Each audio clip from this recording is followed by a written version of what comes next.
تو کاشتکاروں کو کیا ہی اچھی لگنے لگی۔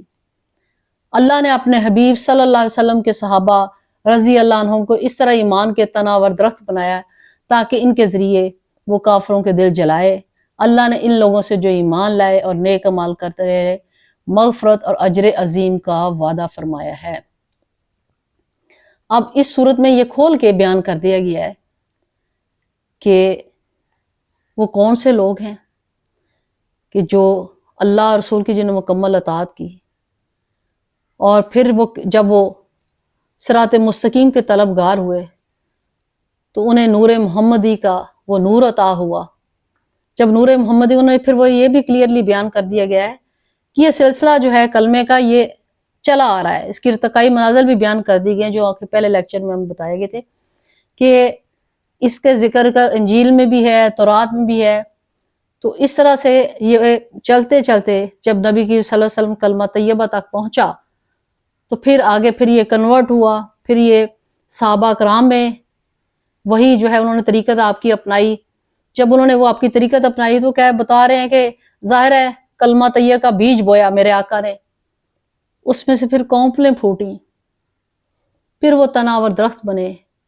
درخت جب بنے ان کے شجر طیبہ بنے، ان کی جڑیں مضبوط ہوئیں، ان کو پھل لگا تو وہ پھل جو ہے پھر ہم تک منتقل ہوا، اور اللہ تعالیٰ جو ہے ہمیں اس طریقت پر عمل کرنے کی توفیق دے، اس نبوی طریقت پر چلنے کی توفیق دے، ان قول و فعل کو اپنانے کی توفیق دے جس پر عمل کر کے ہم صحابہ کرام کی طرح جو ہے وہ حقیقی کلمہ اور کلمہ طیبہ بن سکتے ہیں۔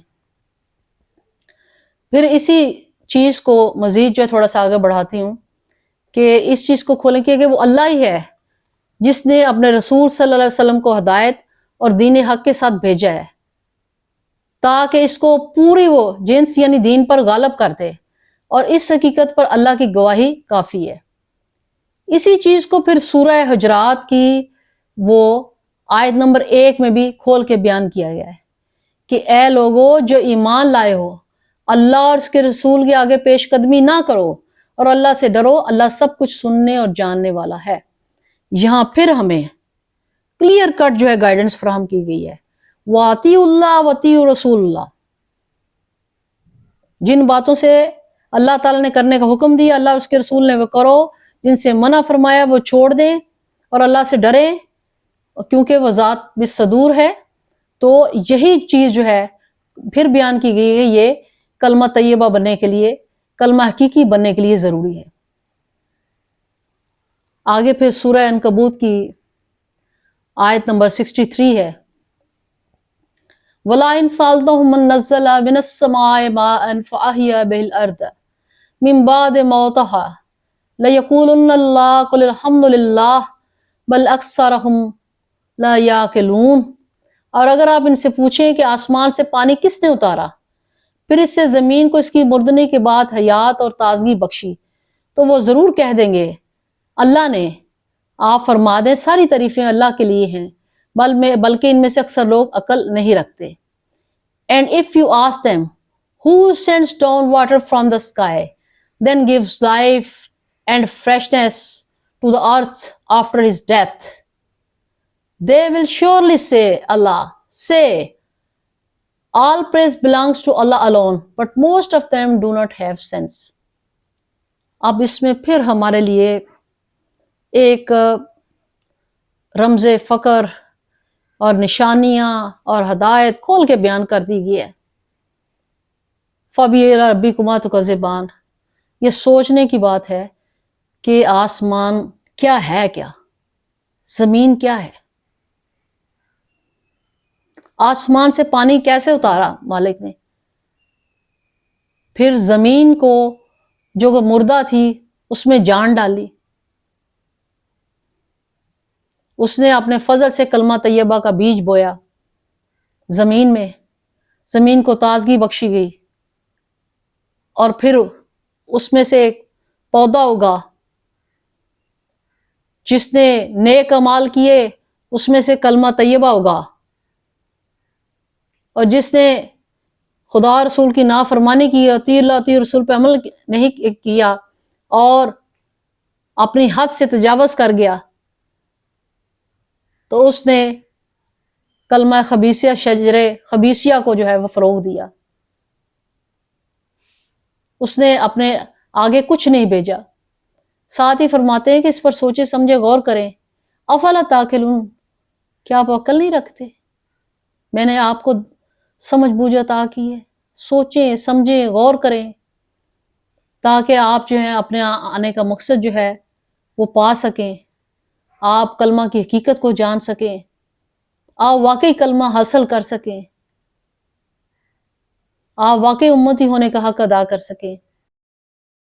تو ضرورت اس امر کی ہے کہ ہم اس پر تفکر کریں، سوچیں سمجھیں غور کریں اور کلمہ طیبہ، کلمہ حقیقی اور اللہ تعالیٰ کے نائب کو اور امتی کے ہونے کا حق ادا کرنے کے لیے اس کو پریکٹیکلی اپنے وجود پر امپلیمنٹ کریں تاکہ ہم کلمے کا راز پا سکیں۔ تو آج کا میں یہ سلسلہ جو ہے یہیں پہ روکتی ہوں، اسی سلسلے کو ہم اگلے جو ہے پروگرام میں یہیں سے دوبارہ کنٹینیو کریں گے اور مزید قرآنی استدلال کی روشنی میں ہم اس کا انالیسس کریں گے کہ کس طرح مالک نے کہاں کہاں یہ کھول کے بیان کیا ہے کہ کلمہ ہے کیا، کلمہ طیبہ کیا ہے، کلمہ خبیثیہ کیا ہے، ہم کیسے کلمہ بن سکتے ہیں، وہ کیا اصول و قوانین ہے، وہ کیا مالک نے ایک آپ کو چارٹرڈ جو ہے وہ دیا ہے کہ جس پر قرآن مجید کی آیات کی صورت میں ایک لازوال رستہ مہیا کیا ہے، ایک ابدی صراط مستقیم، ایک لافانی نور دیا ہے کہ جس پر ہم عمل پیرا ہو کر اپنے آپ کو حقیقی کلموں میں کنورٹ کر سکتے ہیں۔ تب تک کے لیے مجھے اگلے پروگرام تک بھی اجازت دیجیے۔ حق اللہ، بسم اللہ۔